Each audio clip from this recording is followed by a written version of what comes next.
So the next one that we're going to do in fat-soluble vitamins is vitamin D, otherwise known as cholecalciferol.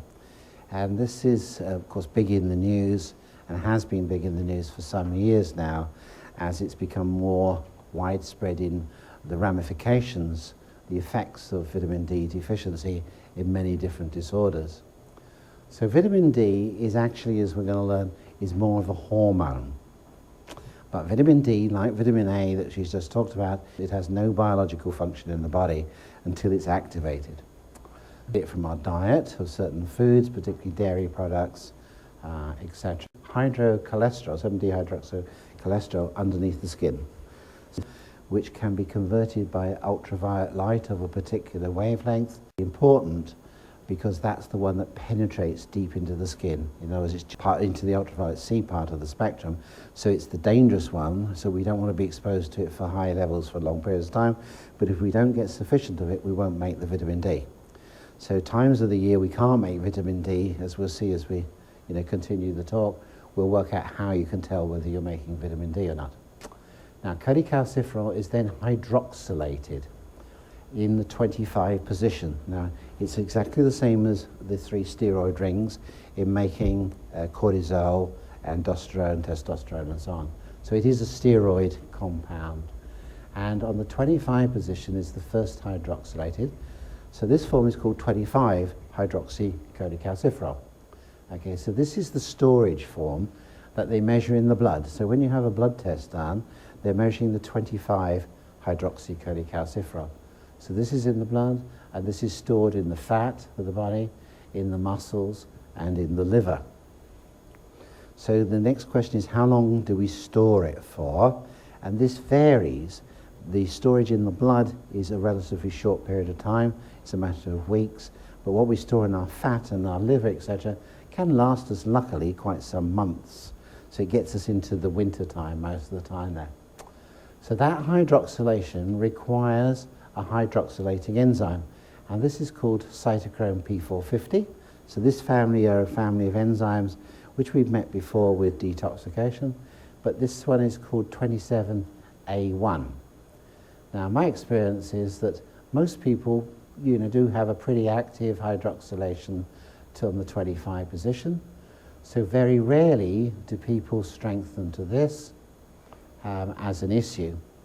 But if you strengthen to this for the cholecalciferol, obviously you're strengthened to then all the biologically active forms because you're not making any. So vitamin D deficiency would be a deficiency of cholecalciferol. So this enzyme, the 25-hydroxylase cytochrome P450, 27A1, is a very important enzyme, cytochrome P27A1. Okay, stored in there. Now, this is also biologically inert. It has no function at all in the body. But it then becomes hydroxylated again at the 1 position, and then this becomes called the 1,25-hydroxycholecalciferol. And this is the one that all the books put down as the biologically active form of vitamin D. For many, many years, this was considered to be the one which prevented rickets and osteomalacia with people.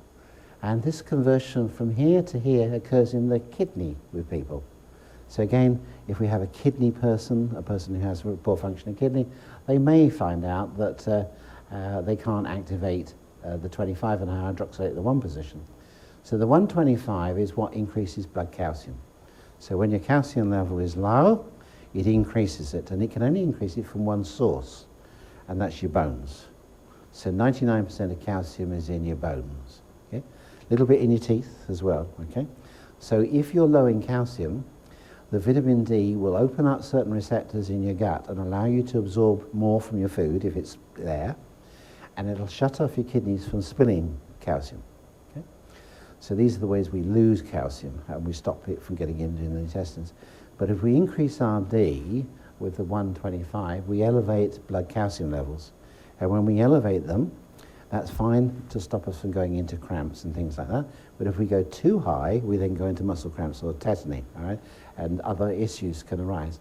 So the 125 is involved with muscle and bone health, and it's involved with the regulation of parathyroid hormone, which regulates this, or parathyroid hormone production. So the 125 is everything to do with blood calcium, okay? But if you take it, or you have too much of that, you will increase your blood calcium at the expense of your bones. Okay, and this is very, very important to remember, and because people are taking vitamin D all over the place, but they don't know whether they're activating it into the right form that they need. Okay? Now, the second form is when we hydroxylate on the 24 position and not the 1 position. So this becomes called 24-25 hydroxycholecalciferol, and this occurs in a wide variety of organs in the body, including the prostate, the testes, the brain, the skin, the breasts, the colon, the lungs, the heart, and the immune system. Okay? So this is rather important because these receptors, we know that they're in these tissues because you have the vitamin D receptor on the nucleus. So this is a wide variety of different organs which depend upon vitamin D activation here. But it depends on the 24-25 level. Now again, we've got a cytochrome P enzyme here, the 24A1. So this enzyme, the 24A1, converts the 25 into the 24. Okay? Now this one is often decreased in people, okay, for one reason or another that we're trying to look at. So the expression of this enzyme in a lot of people is down for one reason or another, which means we shunt it into this direction. So the 24-25 is involved with the modulation of the immune system. So it's involved with getting the regulation of the Th1, Th2. We found type 1 here would be involved with the low level, with the high level of 125, which is clogging up with calcification, clogging up the cells. So this one is involved with helping us prevent infection. We'll see later on is partly involved with the stimulation of serotonin, and it makes all the difference in the world. You know, my depression has lifted, I feel much better.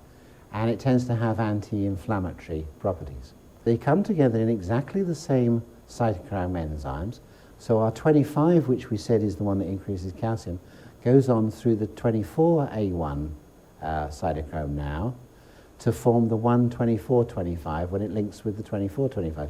So now we've got the 125, the 24-25 coming together to form the 1-24-25, which is the third biologically active form of vitamin D, otherwise known as calcitonin. And this is the hormonally active form of vitamin D with the 3-hydroxy, which is the big hormonal modulator. And Weston Price, who was a dentist back in the 1930s, 40s, he called this activator X because he didn't know what it was, but he knew it restored bones and teeth. He studied all over the world people's dentistry, people's dental side, because he was a dentist in Ohio, and he was just amazed at how bad the people in Ohio, the state their teeth were. But when he went down to Texas, there was an area there called Smith County in Texas where they didn't have any dentists because they didn't need dentists. There was no dental caries at all in there. So he studied the soil and the food and things from there. He studied all over the world there, and he came to the conclusion that people with wonderful bones and teeth had things in common as far as their food.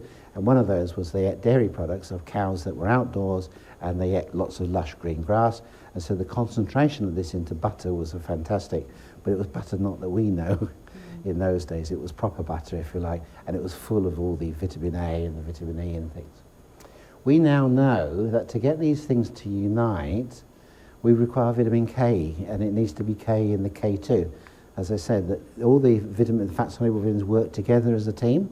So D requires K, and as we'll see, it needs E as well to get it to work. But we'll talk about K in a little while. So we've got let's go back. So we've got the 125, which elevates blood calcium. We've got the 24-25, which is involved with the immune system. And we've got the 1-24-25, which is involved with the hormones. So this is the big steroid hormone modulator, so it can act to balance the progesterones, the estrogens, the testosterones, the dihydrotestosterone. So this is really important with the steroid derivatives. Now you see that all these cytochrome enzymes can be inhibited by the usual toxins, and particularly toxic metals. So one of the big toxic metals which inhibits is lead. Lead, cadmium, arsenic, aluminium, and mercury. All these toxic metals, heavy metals there, inhibit because the cytochrome binds onto it and then it can't function properly. The actual cytochrome itself is a standard oxidizing chemical which needs NADPH, which is active form of vitamin B3. It needs magnesium, and it needs zinc. And we find it's stimulated a lot by boron, which is a trace mineral, and iodine. And these compounds all are really, these trace minerals are in black cumin seed oil. They're probably in a variety of oils, but black cumin seed oil is one of those which has a peppery, strong taste because it's got boron and iodine in it. So this activation occurs in these individual tissues, whereas this one occurs in the kidney. So remember, this one's to do with calcium levels, bone metabolism. This is the immune system. And this one is the hormonal system that requires the vitamin K2. Now, therefore, we've got different types of D. Now, there's a D which comes from plants, and this is mainly grown from mushrooms. So it comes from mushrooms grown sort of force-fed a little bit by ultraviolet light, and this is called ergocalciferol. This is considered to be not as biologically active as D3 from animal source, but in fact, from muscle testing, it seems to work better for the immune system. So it may be that it works better for the 24-25 than the 1-25. So we've got the basic cholecalciferol, then we got calciferol, which is the 25 inert one, and then calcitriol, which is the 125, the calcium level one, the 124, and then the 124-25, the calcitetrol. So these are all similar words, aren't they? That, I prefer to call it 24-25. I think people can go back and reference that easier. So it's composed of a group of fat-soluble compounds made in the action of ultraviolet light. The sun is the major source. I'm going to go through this because there's a lot in there. It has a property to do with bone health. It's not really a vitamin, it's more of a hormone. It works in a pleiotropic, in other words, a multiple level. The receptor sites on the nucleus of the cell is important to help the body to maintain healthy blood levels of calcium. So applied kinesiology challenges the big cholecalciferol, challenge them with the 25, challenge them with the 125. Problems is the 124-25. Cytochrome P450 enzymes, which are all heme dependent here. And if we look at this one, sulfite oxidase also.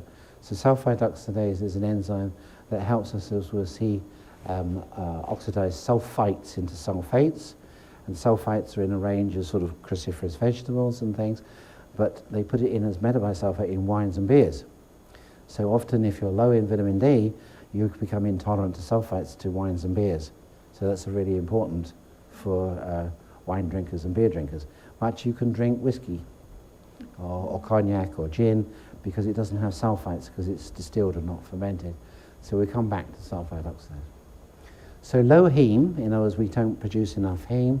It goes to low levels of cytochrome P21, 24A1, and this, therefore, we have low synthesis of the 24-25 and low synthesis then of the 124-25.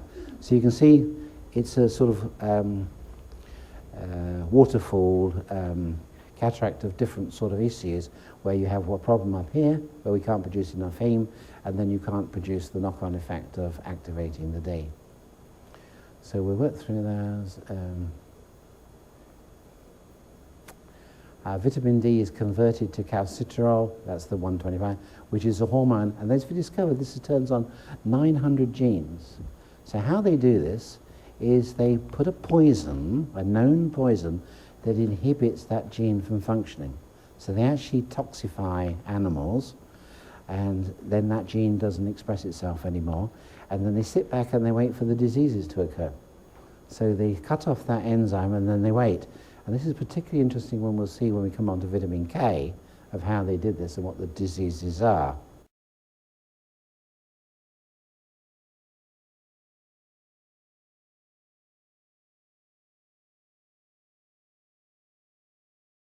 So vitamin D, as we said, is converted to calcitriol, which alone, and that's the 125, it operates as a hormone turning on 900 genes at the nuclear orphan receptors in the, on the nucleus itself.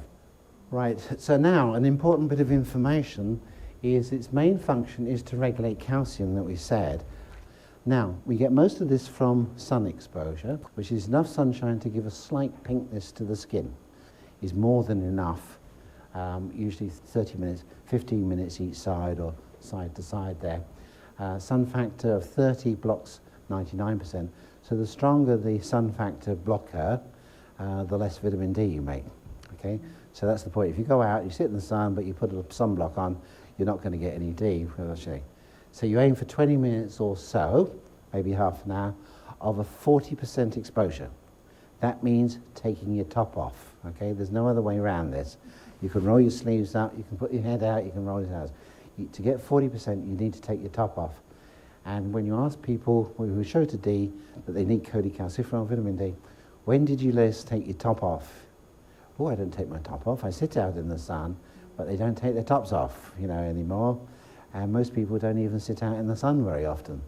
It's either too hot like this year, or it's not hot enough, and so on. And certain people, are closed most of the time, and so they suffer from vitamin D deficiency. Our most interesting experience was a couple of years ago when the ICAK did their annual conference in Las Vegas, which we were fortunate enough to go to in August. And you cannot go out the door. You can just about at 8 o'clock in the evening run across the road to the next hotel where they've got aircon. And people, surprisingly, in Las Vegas suffer from D deficiency because they never go out. They're always indoors in artificial lighting and things because it's just the sun is just so intense, it's too hot to go out. So 20 minutes to half an hour, 40% exposure, half time each side, to get a little bit of a glow is sufficient. That's all you need there. In the United Kingdom, from the equinoxes, the 21st of September to 21st of March, we don't get enough of the ultraviolet, so we don't get the D produced. It's solely reliant upon the summer production and dietary intake, and of course the dietary intake is difficult for most people. It's slowly released from the fat stores over the winter. Sunshine vitamin D half-life is only 2 weeks. So if we don't store that, we're in trouble, because 2 weeks after the last time you had a holiday, you're running out of D already. But thank heaven we store it in our fat and our liver and our muscles. So here's the magic 52 degrees of latitude. So everything there and above, from the 21st of September to 21st of March, you don't get the right level of the ultraviolet to make D. Okay? So you see where it goes from there upwards. That's us at the moment there.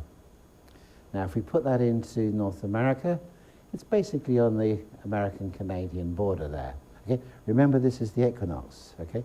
In order to get it completely, we've got to be way down here. If you go back to here, you've got to be down here somewhere to get it in the winter time. You've got to virtually be into the tropic.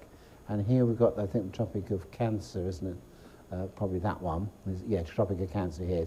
So Jill and I have been in early December to Marrakesh here, and the sun has still been low enough at midday not to make D. And we'll tell you how you do that in a minute. So you've got to get even south of there. So for us, probably the Canary Islands would be the nearest to get sun sufficient to make D in there.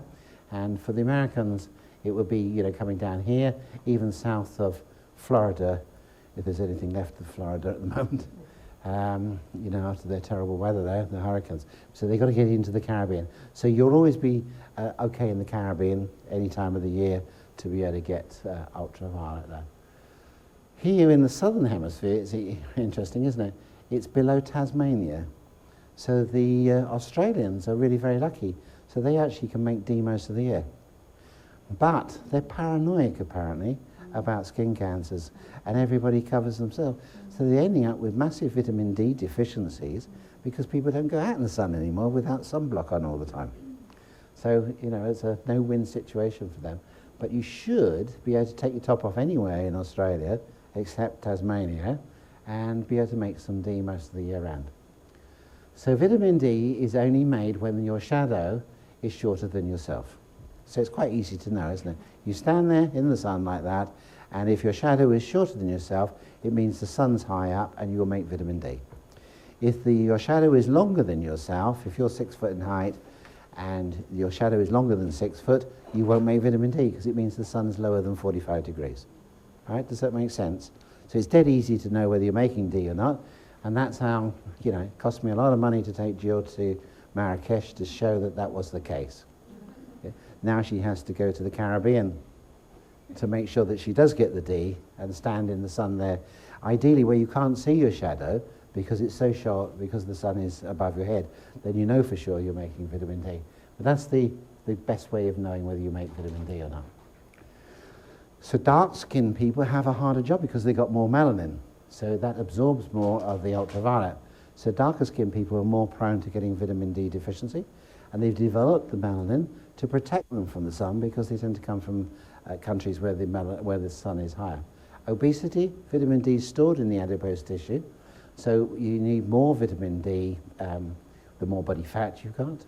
Even harder to get the top off elderly people. Deficiency is a pandemic, if you like, in older people.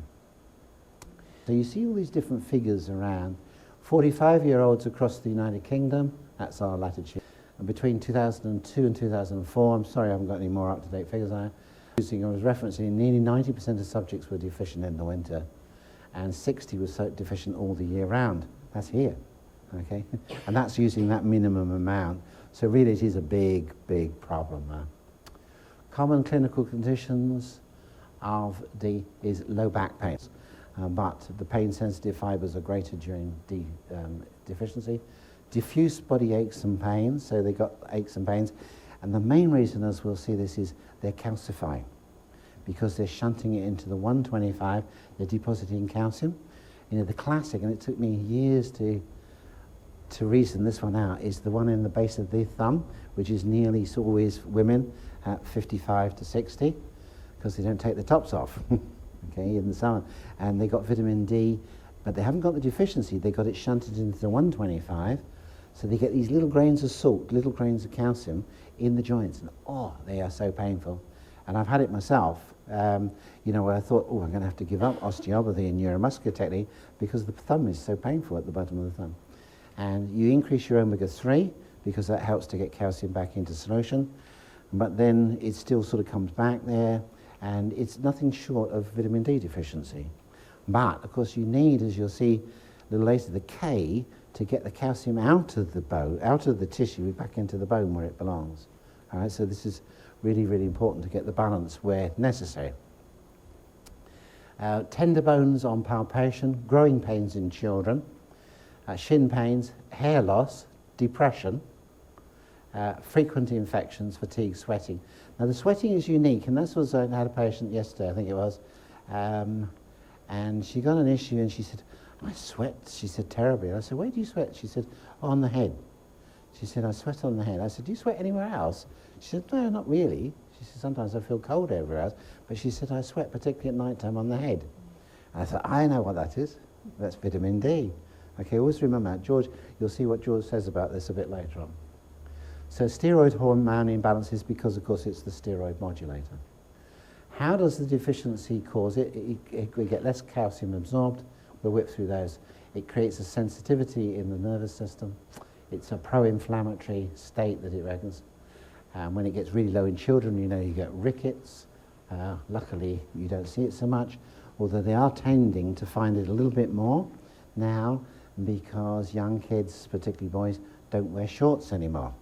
We used to wear shorts until we were 18 or no, 13. We were always glad to go into the fourth year at school because we could wear long trousers and all we wanted to do was long trousers.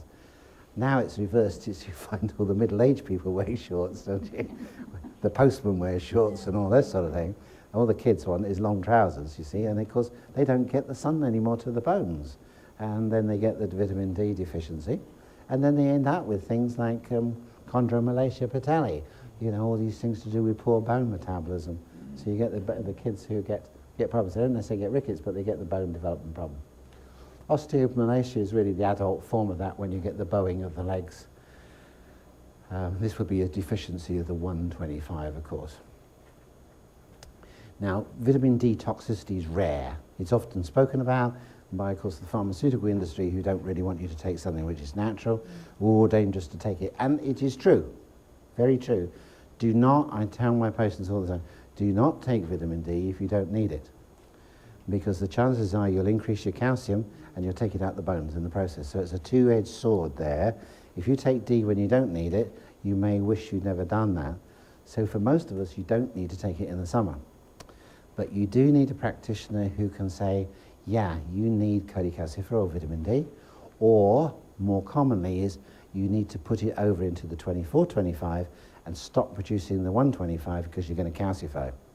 So it's an overproduction of the 125 in the most cases that causes the toxicity. So you end up with hypercalcemia. So in other words, you get a high level of calcium, and it's a strong indication of vitamin D toxicity. So not because you're necessarily taking extra, but because you're shunting it into the 125 instead of balancing it into the 24-25. I have a book which costs a lot of money on vitamin D, different types of vitamin D. And I've explained to you 3 and 4 with the raw type there. This book contains 300 different forms of vitamin D, permutations, of which all of them, apart from those, are already licensed by the pharmaceutical industry. They've been patented.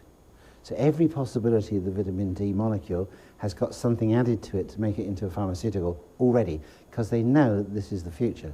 Okay? So if you were to produce a vitamin D acetate, phosphate, or whatever it is, somebody's already got the patent. And they've done that because they know that there's a future in the vitamin D market, huge it's going to be, when antibiotics and other remedies become less popular, less effective. So if hypercalcemia is not treated, it results in excess deposits of calcium in soft tissues and organs such as the kidneys, kidney stones, but worst of all is just kidney function decreases. So exposure to sunlight for extended periods does not normally cause high levels to greater amounts than your 20 minutes on there.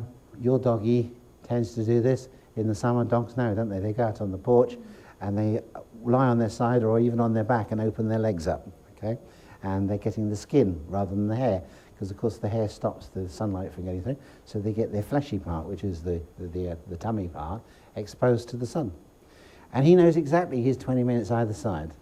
When he's had his 20 minutes, his 10 minutes one side, 20 minutes the other, he's in. He comes back in. But he does it every day in the summer there, and once as regular as clockwork, they know that they need that 20 minutes, and it keeps him going probably for the winter. So it's found in oily fish, if you eat oily fish, of course, cod liver oil or other fish liver oils. Hemp seed oil has it. It's the only plant source, really, but I suspect it's probably D2, as is cocoa husks. They use cocoa husks, which is the waste product, the fibre from the cocoa industry, from the cocoa, as a fertilizer. But they also use it as a food, as a cake, for cows in the wintertime, because it's a rich source of vitamin D for them.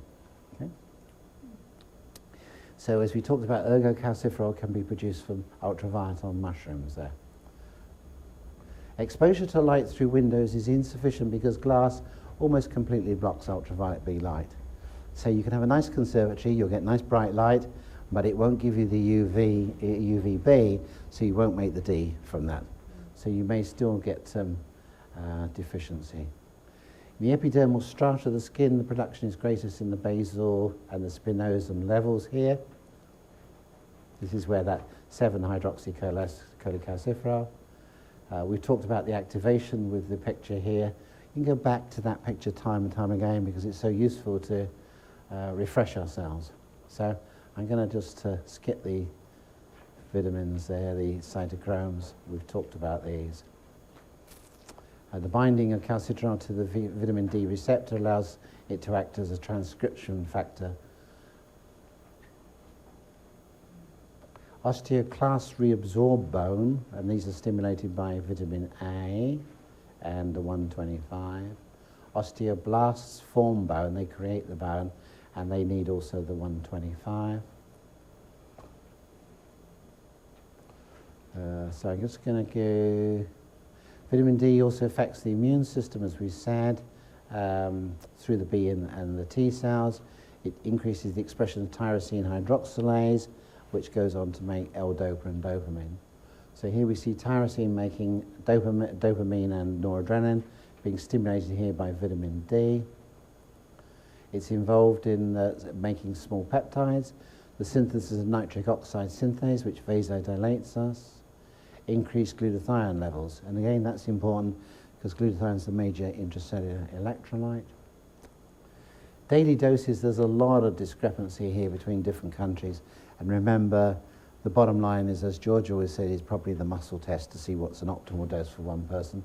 Because it could be down here, like in the US, in small children, 400 international units. And it could go up into thousands for an adult. Slight variations in Canada, as you can see there. RDAs are not the same all over the world, and there is a great deal of variation between one country and the other. I tend to take the upper one, the higher one, as the more normal one, and everybody else tends to be sort of lower. I'd rather go for the higher one than the lower one, because I want to get optimal health rather than just get rid of deficiency diseases. Yeah. Levels of plasma, let's go through that.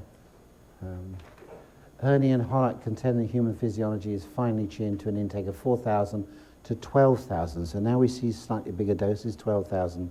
Hollock, who's the great guru of vitamin D, is recommending much higher doses. The risk of cardiovascular is lower when the vitamin D level goes up.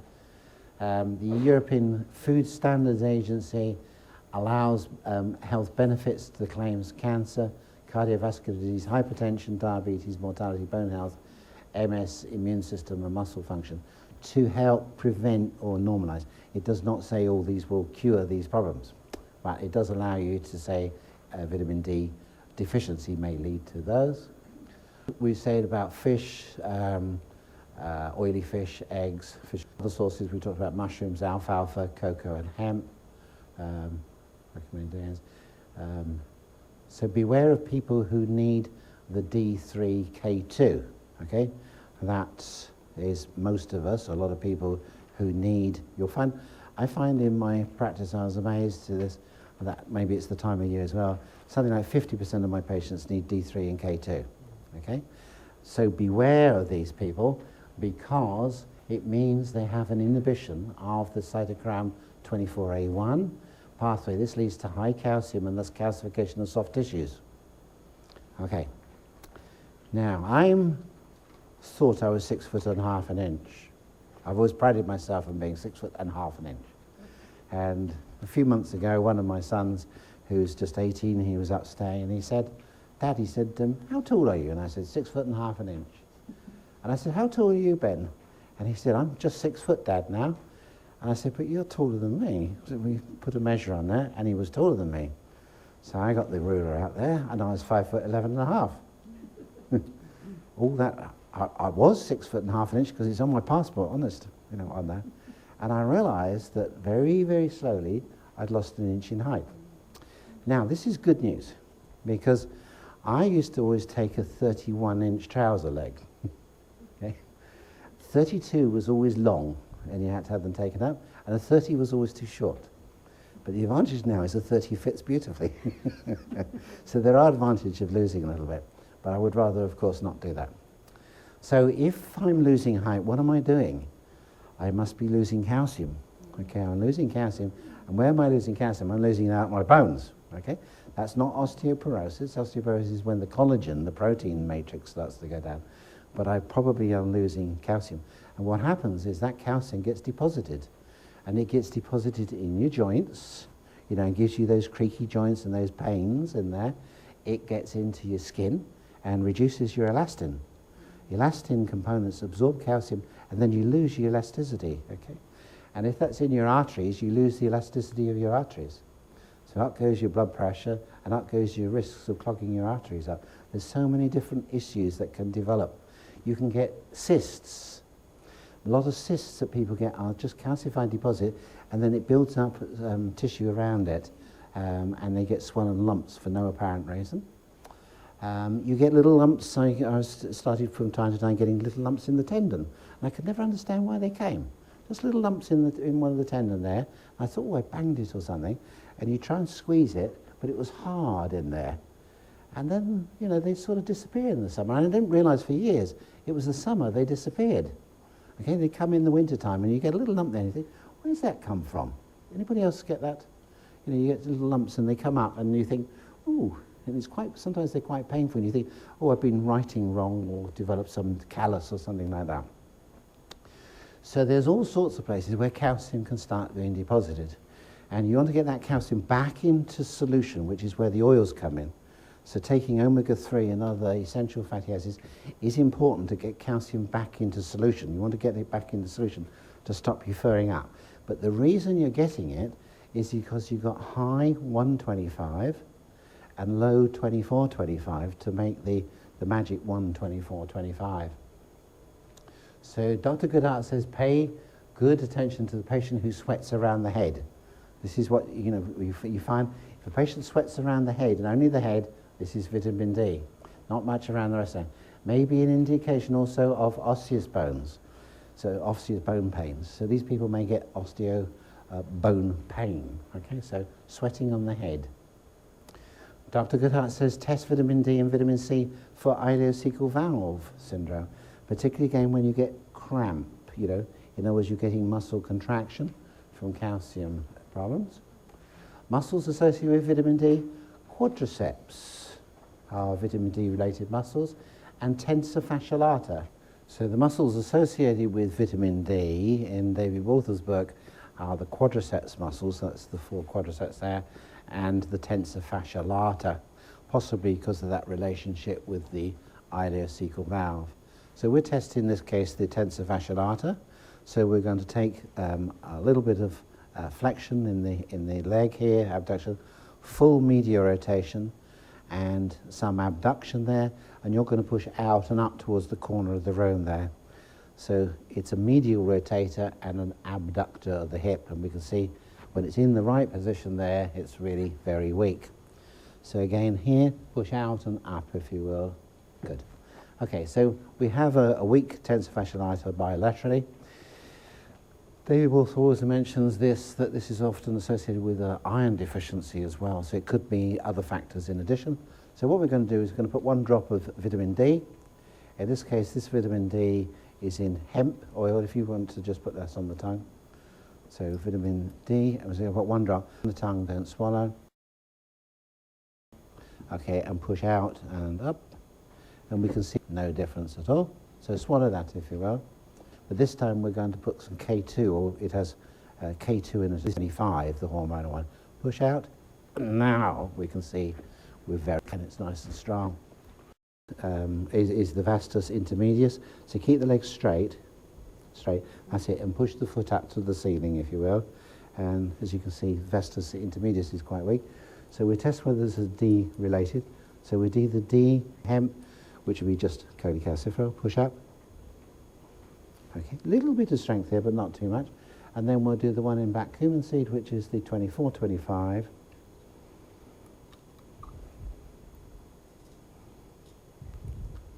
Okay, straighten. And we've got a lovely bit of strength, okay?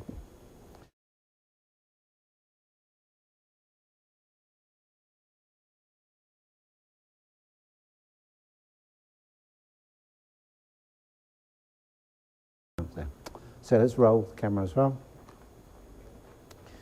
So vitamin E, the third fat-soluble vitamin, is otherwise known as tocopherols and tocotrienols. So there are a family of 4 tocotrienols and 4 tocopherols. And the tocopherols, which are the main component, is the alpha tocopherol. This is the one that they measure, which is on the label of foods. So it'll tell you this contains 100 or 200 international units of alpha tocopherol.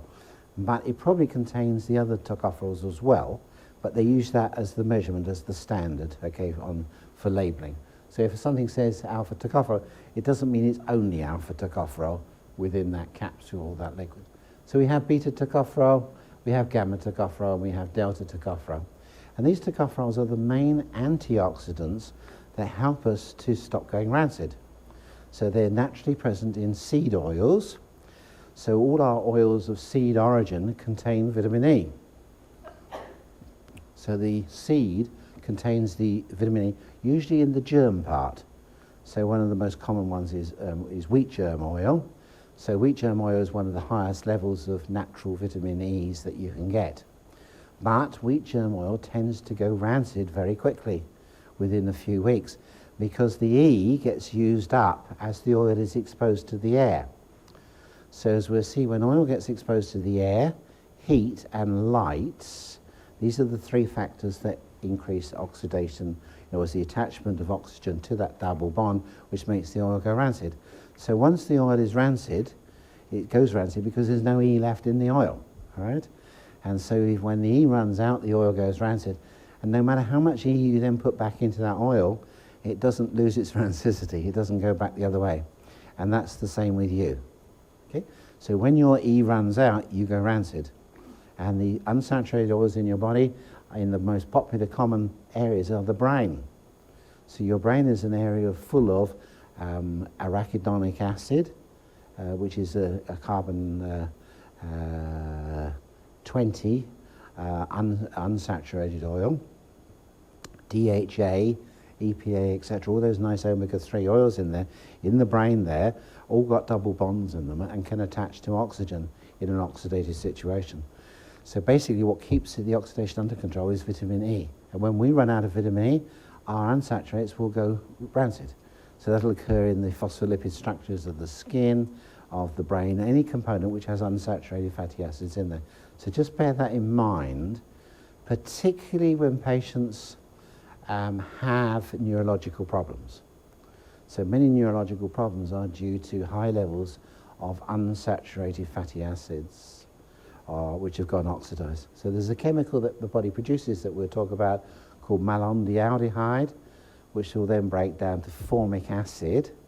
And these are markers for high levels of unsaturated rancid fats in the body. So vitamin E is the first line of defense against rancid of these unsaturated oils. And of course, when we buy oil commercially, we have no idea how old it was. You know, we discovered when we were looking at olive oil, which we'll talk about later, most olive oil is 1.5 to 2 years old, if not older, okay? We were talking at breakfast about nuts. Same thing with nuts. If nuts are freshly cracked from the shell, they're probably lovely, okay? But you give that a year, and I bet they're not so nice. You can tell a nut from last year, can't you, than as opposed to one that, if it's in the shell, it'll last for 10, 20 years, okay? Just like wheat will be fresh, freshly ground wheat. Even if the wheat is hundreds of years old, it's sealed inside that. But once you take that bran off and you expose the germ, it then starts going rancid, okay? So E refers to the group of compounds, as we said, tocopherols and tocotrienols. They're going to be present mostly in seed oils. So we get these mostly from seed oils within our diet, the highest being wheat germ oil, but as I say, it's also at the same time one that goes rancid quite quickly, I suppose because it's exposed to the air within the bread. And of course, once you cook the bread, you've got the heat as well. They've got the heat, the air, and when it comes out, the light. So wheat germ oil will go off relatively quickly. So this tells you the sort of percentage. You can see here the amount of milligrams per 100 grams, 150 in wheat germ oil, but less as we go down, hazelnut, and again, these have to be fresh nut and seed oils. As we go down, we see progressively we get less and less. But you can see how wonderful oil wheat germ is, but you know, you've got to have it fresh. And like so many other oils, like flaxseed, etc., it's much, much better to have it in a capsule. Because if it's in a capsule, it stops the air from getting in, and the oil will last a lot longer in a capsule. You can use it for patients and supplement it, rather than getting a bottle of wheat germ oil, which the likelihood is that's probably gone rancid long before you even thought about it. It's the main fat-soluble antioxidant to protect the lipid areas of the body. Here we have fatty acids having a double bond here, being exposed to a free radical, the hydroxyl radical here. This very kindly leaves its radical on the bond here where it replaces the hydrogen, becomes a lipid peroxyl radical with another oxygen in the presence of oxygen, which then degrades to malondialdehyde, which is an aldehyde derivative of unsaturated fatty acids, which have gone rancid. So vitamin E sits nicely in the cell membranes here to try and protect us from reactive oxygen species or free radicals. The main protector here, the tocopherol you see from a rancid fat here, takes the free radical and itself becomes a free radical. So the tocopherol actually becomes the radical, it takes it, and the tocopherol, like a hot potato, hands it onto vitamin C. So you have to have vitamin C, particularly in the water-soluble compounds, So vitamin C then becomes oxidized, and it then hands it on to glutathione, who's the background man at the end of it. Glutathione takes the oxidation one and is then swings around and it becomes reduced again, and so the vitamin C is recycled. So vitamin C becomes the main component antioxidant within the water-soluble components of the body, and vitamin E is the main one in the fat-soluble components of the body. So it's mainly present in the phospholipids of the mitochondria and the other membranes. It may have a function here of other theories to hold that vitamin E, especially the RRR gene expression and the cell signal transduction. So in other words, they attach also to these nuclear receptors, which we talked about, which A and D exposed to. Consumption of E has declined in recent years and is now estimated that more than 90% of the population in the US do not meet the dietary requirements. In other words, they're all going rancid. Okay, which is a frightening thought, isn't it? When you see, as we get older, how many people have brain neurological problems, is because the oils that they have are rancid. You know, I don't have to explain that to you, really, because you look at the junk that people eat, okay, because most of it is junk oil to begin with, and then it's cooked, which adds to the oxidation problem there. And it's also in all processed foods. So all processed foods contain rapeseed oil and olive oil, which isn't of the best quality to begin with, but it's all rancid. And once you know how to test for a rancid oil, you will find that it's a big, big problem within dietary, just supermarket dietary oils. Most of them are rancid, unfortunately, to begin with. Tocotrienols are members of the vitamin E family. They contain the 4-alpha-beta-gamma-delta. However, these have different antioxidant values which are measured. The critical difference between tocotrienol and tocopherol is that tocopherols have a saturated double bond, whereas the tocotrienols have unsaturated double bonds here. They're compounds that occur naturally at higher levels in selected vegetables. Now the problem here with tocotrienols is most of them come from relatively tropical plants.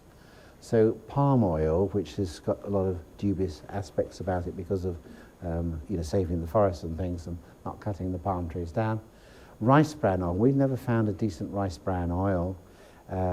You can get rice bran oil, but it's not organic, and if it's not organic, it's been sprayed with arsenic pesticide. So I wouldn't touch rice bran oil unless it's organic. Very difficult. But we have sourced wheat germ oil, so again, good news is that wheat germ will contain the vitamin E components of the tocotrienols as well. So there are some other ones, like a little bit in evening primrose and certain other seed oils. High levels of up to 70% occur in, as I say, those oils. Recommended daily allowance of vitamin E as a group there. Anything up really to, we usually say 100 or so international units, but the upper limit in adults would be 1,000. Now the Shute brothers, who were cardiologists in the 1970s in Canada, where I first came across vitamin E therapy, used to use vitamin E for intermittent claudication and for angina. And so what they gave was 100 international units, and the person would then go through exercise and wait for the angina pectoris to start. And then if it started with 100 IUs, they would then give them 200 international units and build up until the angina didn't appear anymore. Okay? And then they would do that for a few weeks and then reduce it down until it came back and try and find that happy medium. But that medium was really quite high. You know, it was often 600, 700, 800 international units, which was much more than what you would get from your normal diet. So I think what they were doing is they were aiding the antioxidant effect, tremendously, but without getting to the real cause, which was probably the calcification of the arteries in the first place, which is what happens with angina. So probably the K would have been a more useful adjunct along perhaps with the E. But they were the first cardiologists to take this seriously. And from what I can gather from Jeff Bland, is that something like 90% of cardiologists take antioxidants, particularly vitamin E, but not one of them recommends them for their patients. They all recommend drugs instead. So vitamin E is present in all seed oils. When the vitamin E is used up, the oil goes rancid, just like our unsaturated phospholipids in our brain. So that's just a sort of added bit to put there. Here we see the factory making the olive oil. And of course, where they make olive oil is always in the hot climate, isn't it? So you've always got the heat there, which adds to it. And then you've got the heat coming out there, and then you've got the air and the light. So the first thing is you must always buy oils in dark bottles. Okay, if an oil is in a clear bottle, the likelihood it's gone rancid, because you don't know how old that is to begin with, but the light will go through a light bottle. So the more a bottle will absorb the light and make it the darker, and this is why a lot of companies sell oils in cans. The problem is that the can may be made of aluminium or have a plastic liner, so we're back to glass is the best thing, but the darker the glass, the better really there. When you've opened it, the best way to preserve it is to put a drop of water on the top. Don't buy too much at a time. If you buy 5 litres, I was talking to a patient the other day, he said, oh, he's got a relative of his in Cyprus that grows olives, and they get 5 litres at a time they bring back. But 5 litres is going to go rancid, isn't it? Every time you take the top off. So he said, oh no, we store it in glass bottles. But they're clear glass bottles. He said, well, we keep them in the cupboard. So if you have to do it, keep them away in the dark. That's the best thing. And if you've got a bottle and you've got more than, say, 250 ml, just put a drop of water on after you've used it. The water will float just on the top, and it seals it from the oxygen getting in. The oil will last a lot better. Don't keep the oil by the side of the cooker, particularly if you've got an Argo or something like that. Don't leave it on the side of there because it warms up. Keep it in the dark and put the drop of oil to stop the oxygen from getting on. So they're useful sort of tips to do. Now, when an unsaturated oil becomes oxidized, basically it breaks down through aldehyde process to a substance called malondialdehyde. This I think I've added in, so you won't have this in your notes, but you will have it on the notes which will be posted online now. So 50% of our patients show rancid. Okay, this is really, as they weaken to malondialdehyde as a biomarker. Rancid fats here. Skin disorders. Anybody high in prostaglandin E2 identify these malondialdehydes through aldehyde dehydrogenase enzyme, aldehyde oxidase enzyme, and glutathione. But the most important antidote to rancid fats is vitamin E. That's the first thing that will come up every time is vitamin E, because you've got to stop the effect of the rancidity with the person. You've got to build their E up. You may not be able to change their oils in their system that have already gone rancid, but you don't want any more to go rancid because the person's deficient in E. So you need to give them, maybe 400 or more international units of vitamin E to protect them. Then the next stage is to replace the bad oils, because the only way you get rid of the bad oils is to give more good oils. So you muscle test for the best type of oil that that person needs. And it's usually a better quality oil of the one that they'd use already. So if they're great olive oil eaters, you need to find a good oil and just change the oil. And over the next few weeks and months, they'll replace all those phospholipid structures there. If they have rapeseed, then you can change it to a good rapeseed, a good organic cold press. But you must muscle test the oil that they replace it with. Otherwise, that's no good either. So there's other pathways that we'll see that sometimes come in, like B12 and B6. So I'm just going to whip through that. So the method of testing an oil for whether it's rancid or not, or it's called the Rancimat method, which is a standard chemical system of measuring the degree of volatile organic products, which is largely formic acid, which forms as a result of the breakdown of the malondialdehyde. So let me just go back there.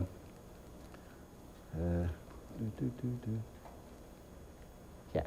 So when we've got an aldehyde, like formaldehyde or acetaldehyde, you'll see it breaks down here through aldehyde dehydrogenase to formic acid. And formic acid is what very kindly red ants give you when they climb over you. It's actually secreted from their abdomens. They don't bite it, it comes from their abdomens, and they crawl over you, and boy, do you itch. Okay? This is not in this manual. Okay? And it's an itch which you can't stop itching.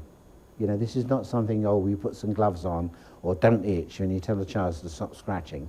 You can't help it. When you've got formic acid, you have to scratch. And if necessary, you'll scratch your skin away in the process. It's nasty.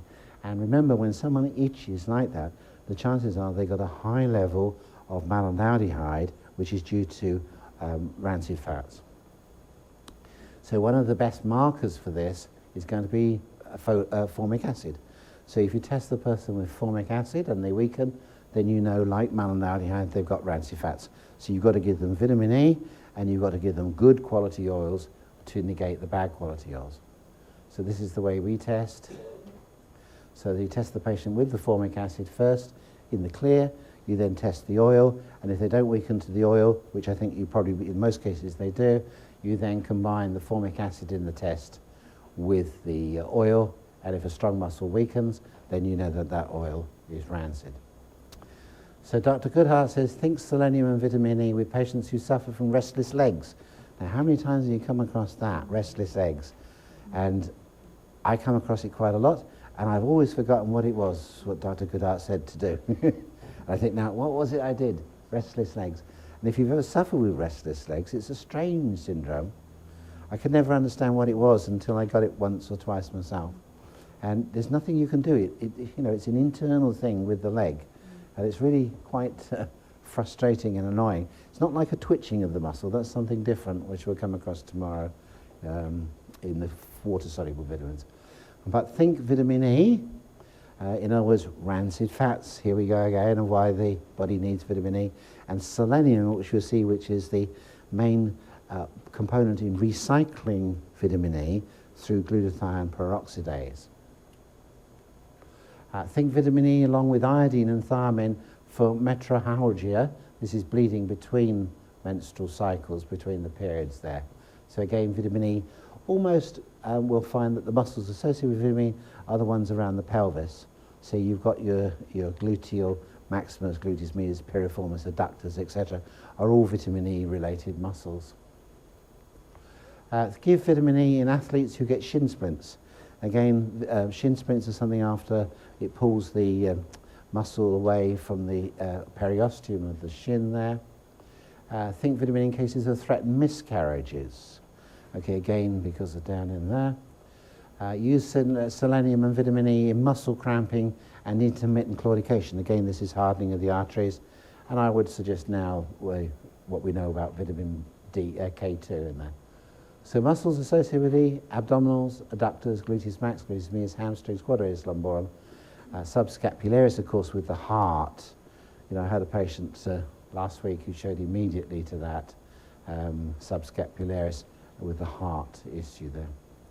So the last one of this, the fat-soluble vitamins is K, and this includes K1 and K2, which are called menaquinones, or the K2s are. This is a very interesting emerging story. This is like the vitamin D story of 10 years ago, as gradually people get more interested in the pleiotropic effects of vitamin D. Now the incredible effects of vitamin K, K2 are being seen.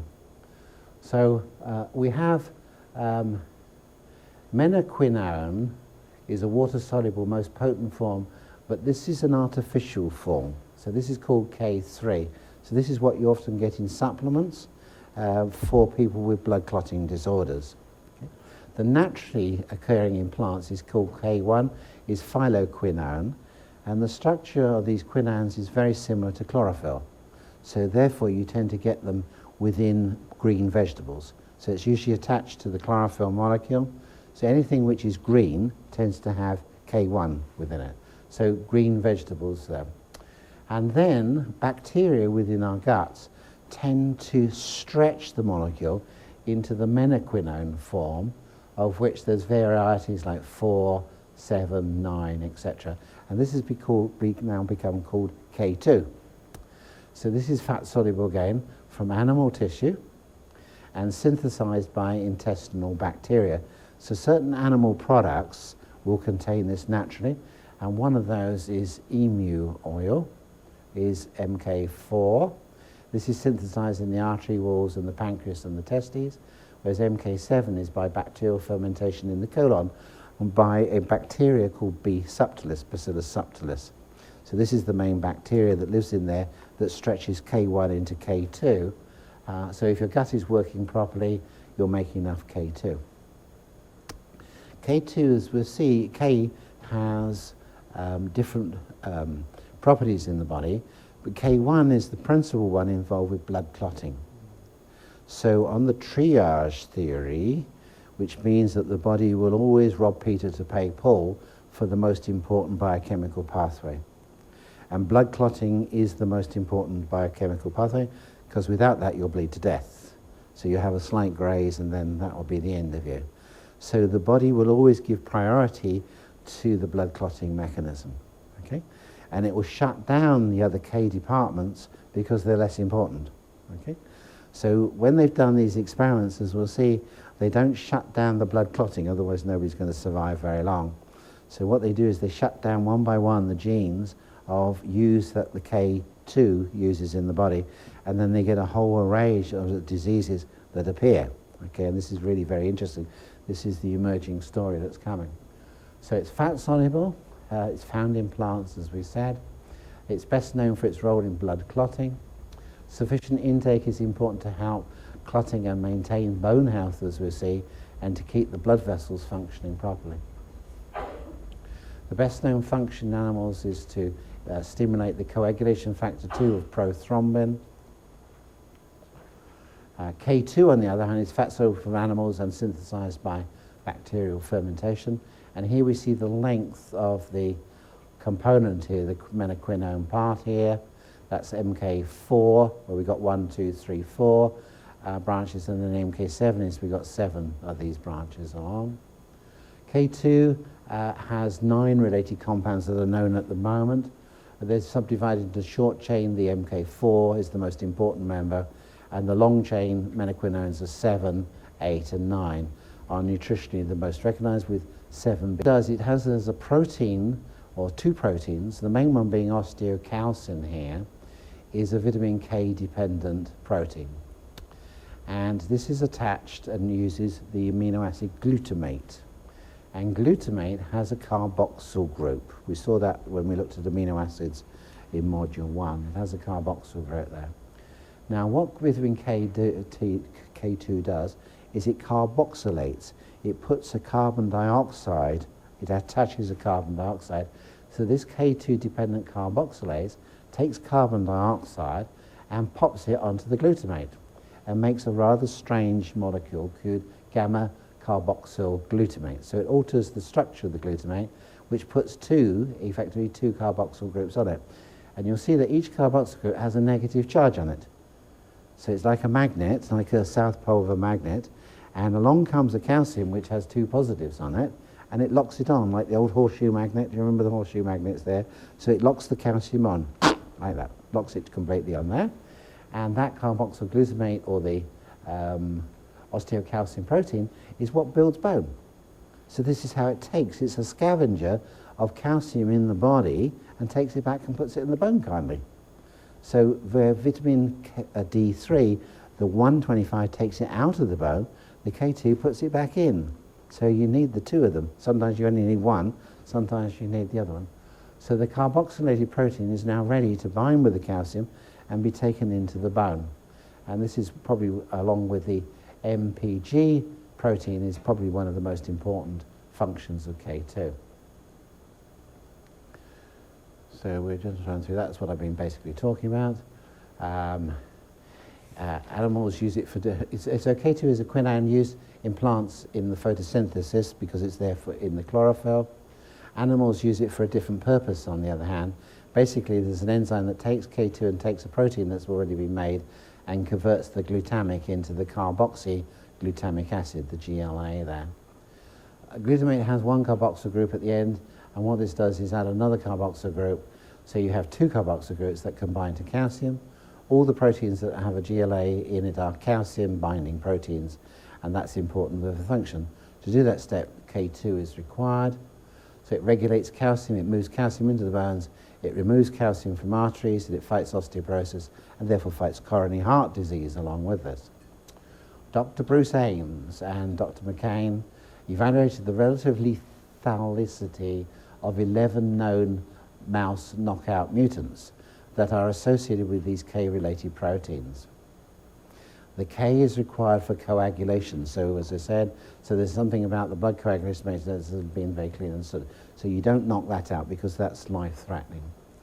Vitamin K related proteins interact with bone matrix proteins like osteocalcin and matrix GLA protein. And they also have to do with growth arrest.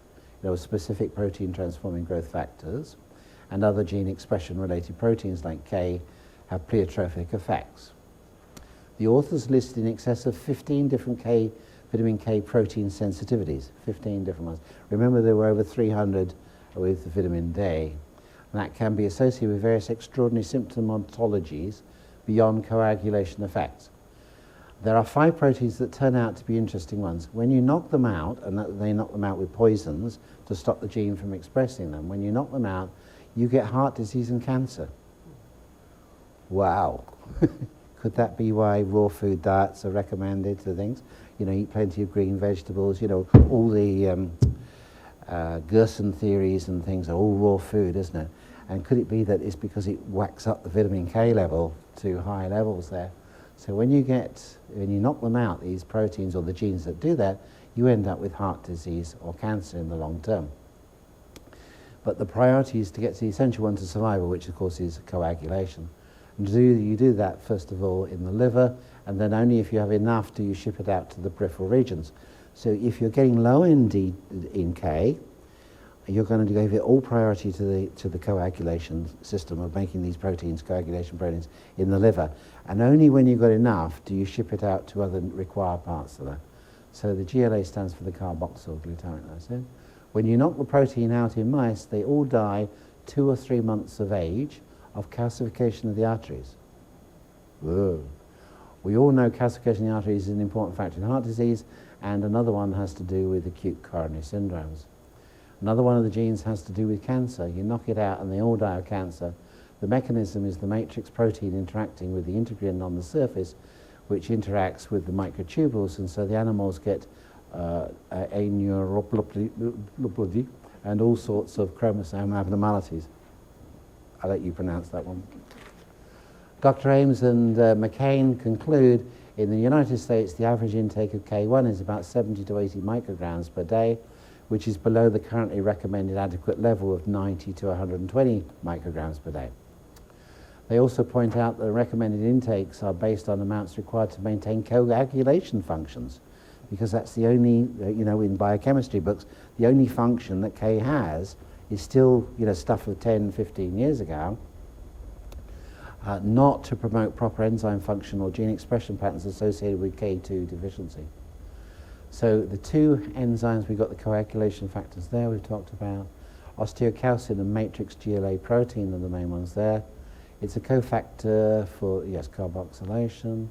There's other factors, growth arrest specific proteins. There's a number of other ones there, proline-rich GLA proteins.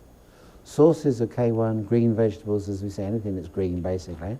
Sources of K2, animal livers. Now, if we go here, the first one and the richest is natto.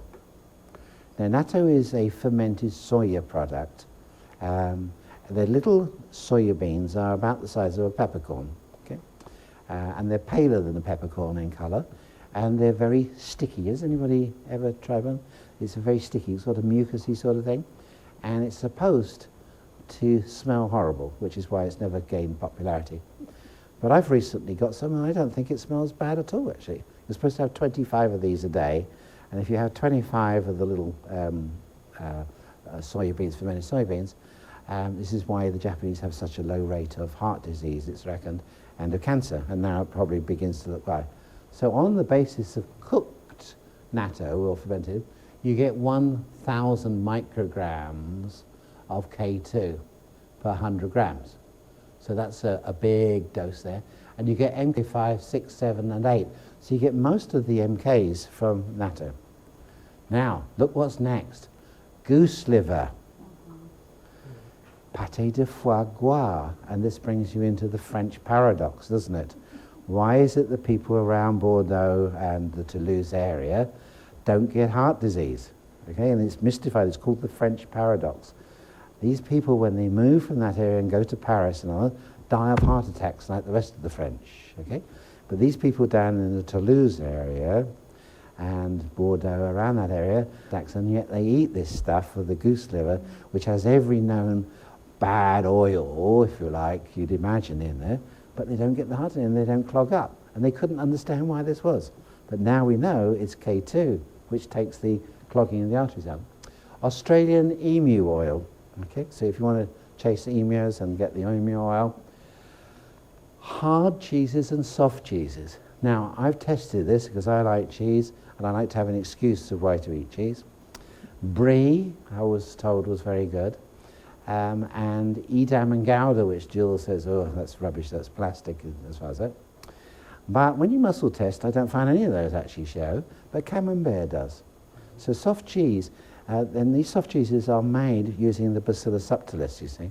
So that's why we know that they actually contain the K. The other thing which, culinary-wise, that we can get very easily is sauerkraut. So sauerkraut is made by natural bacteria, which subtilis is one of those, but it has to be sauerkraut not made in vinegar. Okay, it has to be in brine. So you can buy this and use this liberally. Every day a little bit of sauerkraut, you can buy it, chopped up fine cabbage there. And then we've got egg yolk, which is quite high there, soft cheeses and egg yolk, so that's all good news. And then another goose leg. So now you've got the liver out of the goose, and now you can have the leg off as well. So when you eat the leg, you get in K there. Grass-fed ghee, curd cheeses, butter, chicken livers can here. But you see, in comparison to these big boys, 1,000 was the natto and the goose liver. And these are really very, very high. So when we come down to these, it's really quite low and relatively insignificant. So daily requirements, probably 80 micrograms, but remember that Bruce Ames probably suggested up to 120 would be more suitable. There's no upper limit. This is the good thing about K2. If you can, there are ways of stretching the arteries to see whether you've got hardening of the arteries, and apparently when they use K2, you get a much better reading on the arterial elasticity. So muscles associated with this, non-specific. It's frustrating in applied kinesia that there's no meridian specific to the skin or to the arteries. The arterial system could be the circulation sacs or even the heart one there, because we know they relate to the circulation. But I think the skin and the circulation, because they go throughout the body, refers to the area of where they are. Because some people get hardening in the arteries, but it's only in the aorta. Other people have it only in the iliac artery and so on. It can be select. We have one person who had it in the coronary vessel, and that one coronary vessel was 90% occluded. All the other vessels were fine. Why is that? Why does it clog up just one part? But now we know so much more about the emerging story of K2. I think we've got a lot we can offer. So think K2, therefore osteoporosis, anything to do with bone where we want to get it back. Think the French paradox, think atherosclerosis, angina, loss of elastin, and cysts. Again, anything where you've got calcified deposits, like we talked about with D3, we need to get the K2. So sometimes it's just the K2 that's needed, sometimes it's the D3 and the D3 and the K2.